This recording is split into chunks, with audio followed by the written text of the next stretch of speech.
마태복음 26장 예수님을 죽일 계획.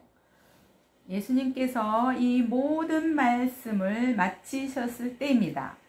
예수님께서 제자들에게 말씀하셨습니다. 너희도 알다시피 이틀 뒤가 유월절이다. 그때 인자는 넘겨져 십자가에서 죽을 것이다. 그때 대제사장과 장로들이 가야바라고 하는 대제사장 공간에 모였습니다. 그들은 조용히 예수님을 잡아 죽일 계획을 세웠습니다. 그러나 그들은 명절 기간에는 안 돼. 사람들 사이에 폭동이 일어날 수 있으니까 라고 말했습니다. 예수님께 향유를 부은 여자. 예수님께서 베다니에서 문둥병에 걸렸던 시몬의 집에 계셨을 때입니다. 한 여자가 비싼 향유 한 병을 가지고 와 식사하고 계시는 예수님의 머리에 이 향유를 부었습니다. 이 광경을 본 제자들이 화를 냈습니다. 왜 이 값비싼 향유를 낭비하는 것이요? 그것을 비싼 값에 팔아서 가난한 사람들에게 줄 수도 있었을 텐데. 예수님께서 이것을 아시고 말씀하셨습니다. 왜 이 여자를 괴롭히느냐? 그는 나에게 좋은 일을 하였다. 가난한 사람들은 항상 너희 가운데 있을 것이다. 그러나 나는 너희와 항상 함께 있지 않을 것이다. 이 여자는 내 몸에 향유를 부어 내 장례를 준비한 것이다. 내가 진정으로 너에게 말한다. 온 세상에 복음이 전해지는 곳마다 이 여자가 한 일도 전해져 그를 기억할 것이다. 유다의 배반. 그때 12 제자 가운데 한 명인 가롯 유다의 가롯 출신의 유다가 대제사장들에게 갔습니다. 가롯 유다가 말했습니다. 내가 예수님을 당신들에게 넘기면 나에게 얼마를 주겠소? 제사장들은 유다에게 은 30개를 주었습니다. 그로부터 유다는 예수님을 넘길 기회를 노렸습니다. 유월절 음식을 나누신 무교절의 첫 번째 날에 제자들이 예수님께 와서 말했습니다.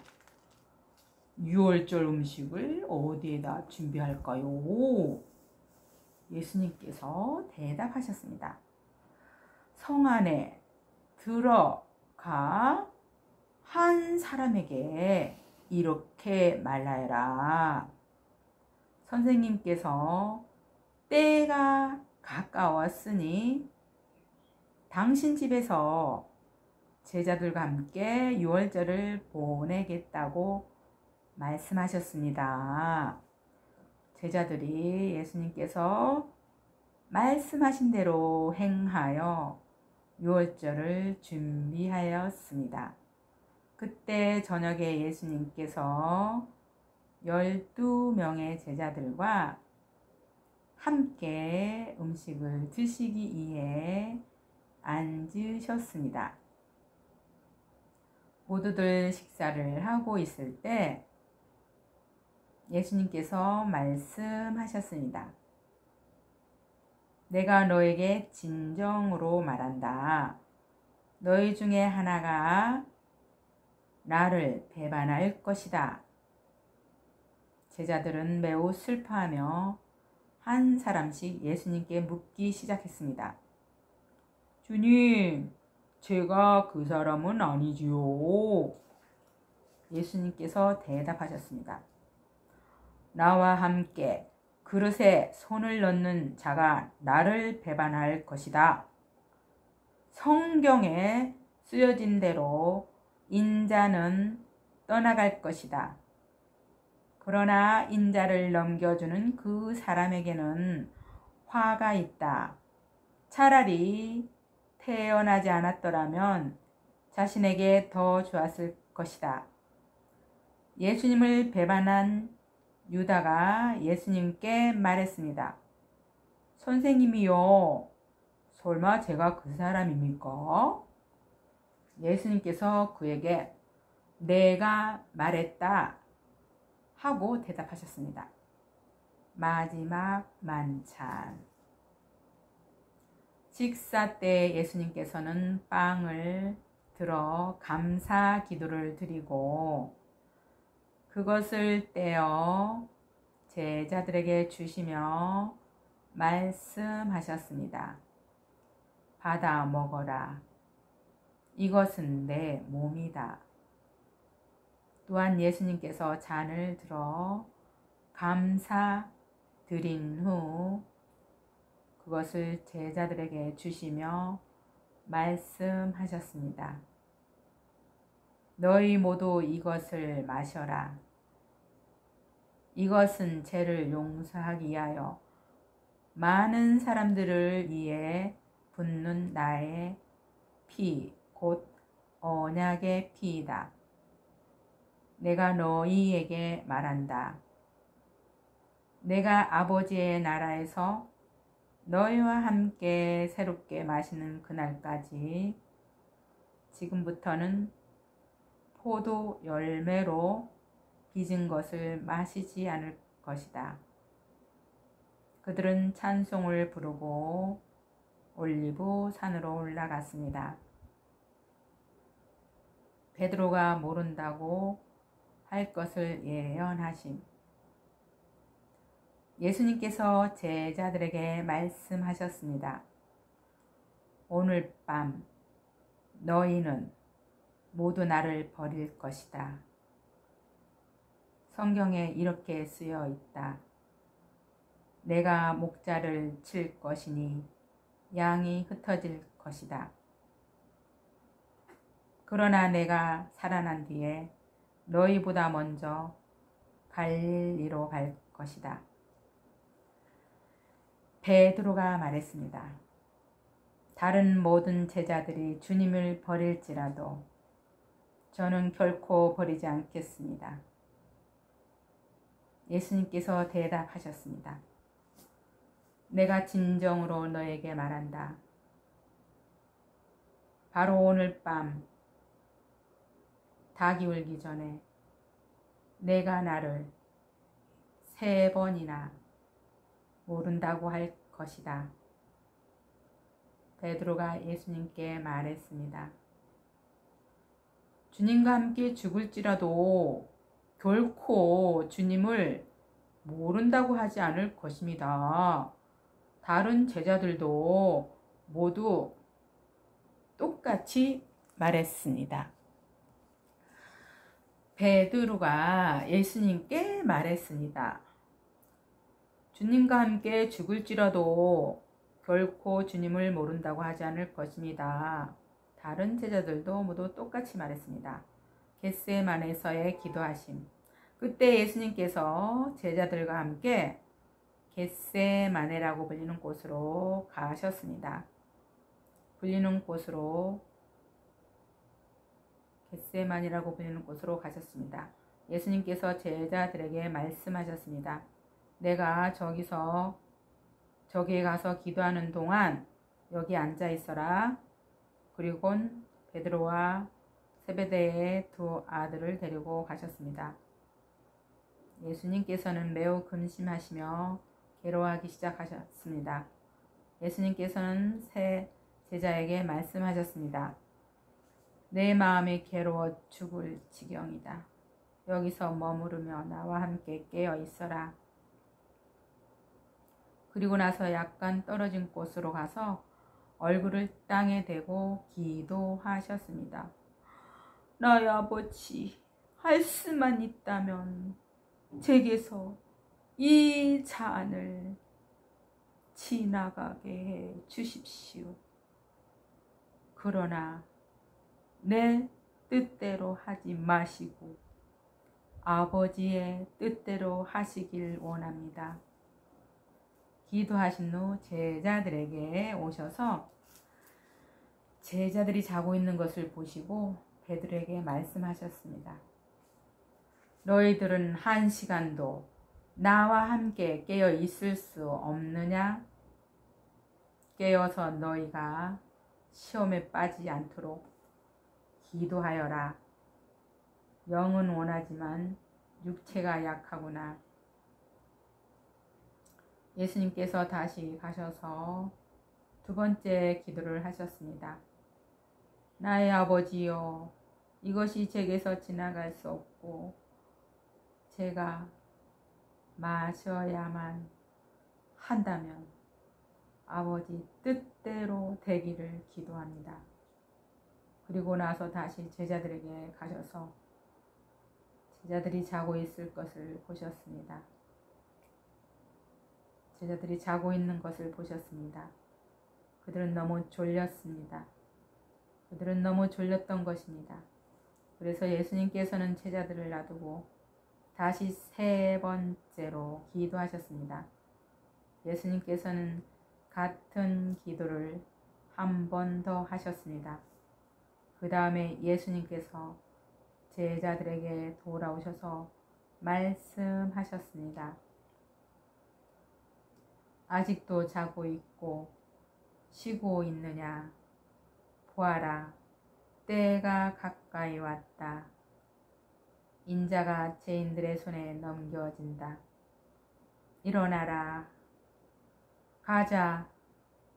나를 배반한 사람들이 가까이 오고 있다. 예수님께서 잡히신. 예수님께서 말씀하시는 동안 12제자 가운데 하나인 유다가 왔습니다. 대제사장과 백성들의 장로들이 보낸 많은 사람들이 칼과 몽둥이를 들고 유다와 함께 왔습니다. 예수님을 배반한 유다가 이들에게 내가 입맞추는 사람이 바로 그 사람입니다.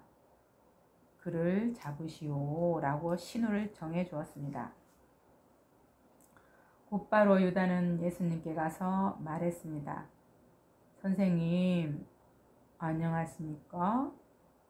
그러면서 입을 맞추었습니다. 예수님께서 친구여, 무엇 하러 여기 왔느냐? 하고 묻자 사람들이 와서 예수님을 붙잡았습니다. 그러자 예수님과 함께 있던 제자 중 한 사람이 칼을 뽑았습니다.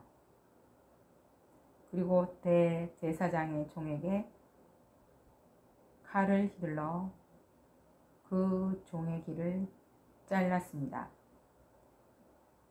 예수님께서 그에게 말씀하셨습니다. 칼을 도로 제자리에 꽂아라. 칼을 쓰는 사람은 칼로 죽을 것이다. 너는 내가 내 아버지께 말씀드리면 즉시 12군단도 넘는 천사들을 보내주실 것을 생각하지 못하느냐? 그러나 만일 그렇게 하면 이 일이 반드시 일어난다고 한 성경 말씀이 어떻게 이루어지겠느냐? 그리고 나서 예수님께서 사람들에게 말씀하셨습니다. 너희는 마치 강도를 잡는 것처럼 칼과 몽둥이를 가지고 왔구나. 내가 성전에 앉아 매일 가르쳤지만 너희는 나를 잡지 않았다. 이 모든 것은 예언자의 글을 이루기 위한 이루기에 일어난 것이다. 그때 모든 제자들이 예수님을 버리고 도망갔습니다. 대제사장 앞에 서신 예수님. 예수님을 잡은 사람들이 예수님을 대제사장 가야바에게로 끌고 갔습니다. 거기에는 율법 학자들과 장로들이 모여 있었습니다. 베드로가 예수님과 멀찍이 떨어져 따라가 대제사장의 공간마당에 들어갔습니다. 그리고 결과를 보려고 경비원들 틈에 끼어 함께 앉았습니다. 대제사장들과 전체 의원들이 예수님을 죽이기 위해 예수님을 고소할 거짓 증거를 찾으려고 하였습니다. 많은 거짓 증인들이 나왔으나 아무 증거도 얻지 못하던 중 마침내 두 사람이 나왔습니다. 이들은 이 사람이 나는 하나님의 성전을 헐고 그것을 3일 만에 다시 세울 수 있다라고 말했습니다. 라고 증언했습니다. 대제사장이 일어서서 예수님께 물었습니다. 당신은 아무 대답도 하지 않겠소? 당신은 아무 대답도 하지 않았소. 이 사람들이 당신에게 불리한 증언을 하는 것에 대한 당신의 답변은 무엇이요? 그러나 예수님께서는 아무것도 말씀하시지 않았습니다. 다시 대제사장이 예수님께 물었습니다. 내가 살아계신 하나님께 맹세하고 당신에게 명령하니 우리에게 말하시오. 당신이 하나님의 아들 그리스도요? 예수님께서 대답하셨습니다. 내가 말했다. 그러나 내가 너희에게 말한다. 이제 이후로 인자가 전능하신 자의 오른쪽에 앉아 있는 것과 하늘 구름을 타고 오는 것을 볼 것이다.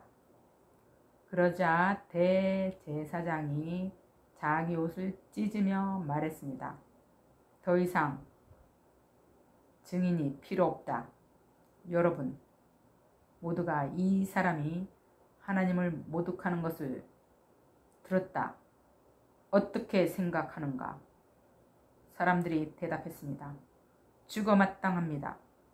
그리고 사람들은 예수님의 얼굴에 침을 뱉고 주먹을 치고 손바닥으로 때리며 그리스도야, 누가 너를 때렸는지 맞춰보아라 하고 말했습니다. 베드로가 예수님을 알지 못한다고 말한 베드로가 대제사장 공간마당에 바깥쪽에 앉아 있었습니다. 그때 어떤 여자 하인이 와서 말했습니다. 당신도 갈릴리 사람 예수와 함께 있었지요?